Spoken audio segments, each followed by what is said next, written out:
What am I doing wrong? This is a perennial question that all of us ask in a lot of things that we do in life. In the world of SEO though, this is also a common question that many business owners often ask when it comes to Google search ranking. Now, usually it's when you think that you're doing everything right, but your SEO efforts are still not gaining any significant results. Or maybe, just worse, maybe you're already spending a lot of time and money, but you've never breached the top 100 in your target keyword. But don't worry, it happens to a lot of us. With how dynamic SEO best practices are changing, it's not easy to keep up, especially if you're doing everything on your own. While I can't really tell you exactly what you're doing wrong with your own SEO strategy, I'm gonna give you some tips and useful suggestions that you can use to help your performance in Google search rankings increase.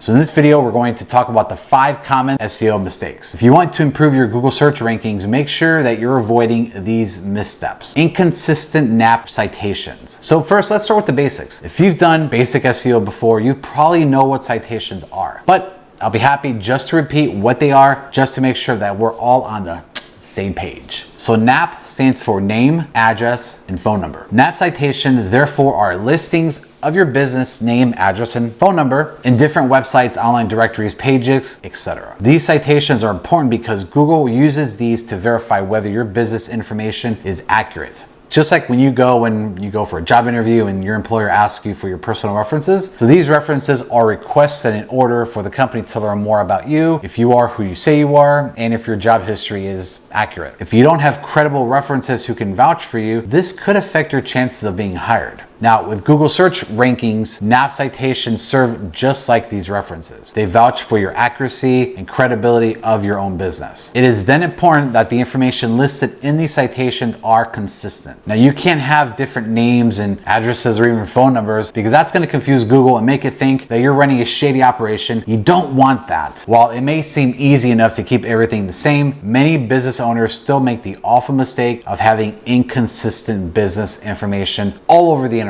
And a lot of times this is caused by not updating your business information wherever and whenever there is a change and not being on top of your own brand's presence online. Now, to avoid this, it's important that you always monitor and update your citations regularly.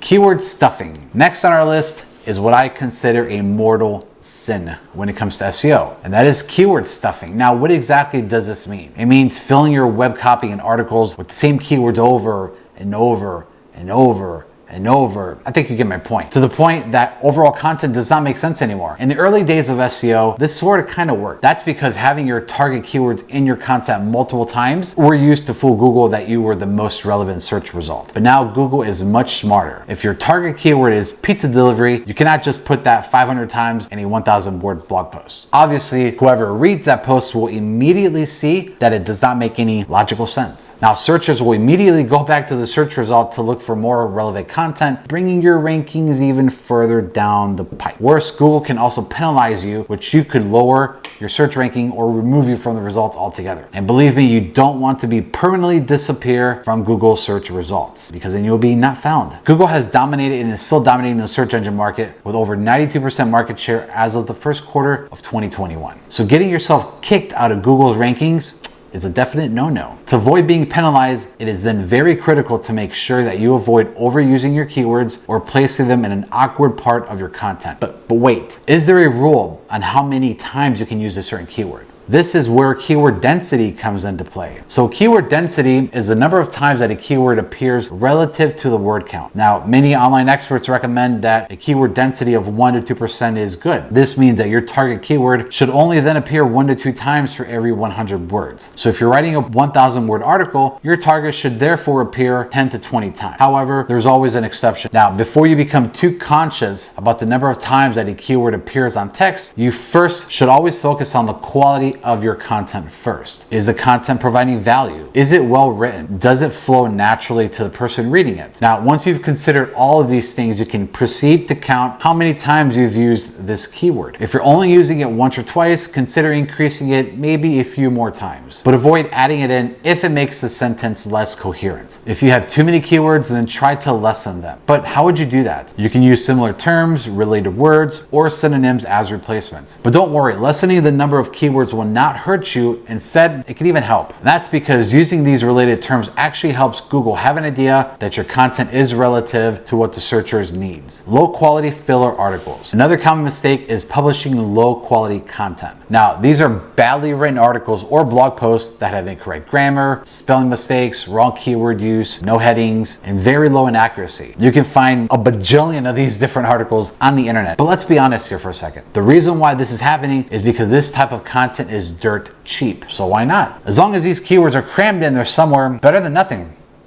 right? Wrong. So here's the thing. If you keep publishing low quality content, you can't get readers spending time on your website in the long term. This will affect your bounce rate, meaning once searchers find your site, they're just going to quickly hit back to find something more useful. So a high bounce rate affects your prominence, which is rated depending how well known, credible, and trustworthy your website is. And prominence is one of those criteria Google uses to rank search results. If Google notices that users don't seem to find your content credible due to your high bounce rate, this will affect your search rankings. This is why it's important that you publish high quality content that is SEO optimized. No, we're not talking about the Pulitzer Prize winning articles here. High quality content means articles containing relevant information, having the right keywords that are coherent, accurate, and well structured. Outdated content. Keeping your content fresh is an absolute no-brainer. It's actually common sense that people gravitate towards newer content compared to older ones. No matter how credible and authoritative your content is, if it's written in 2005, a similar content written in 2020 will probably outperform it. Unless, of course, we're talking about history or ancient stuff, fresh content always wins.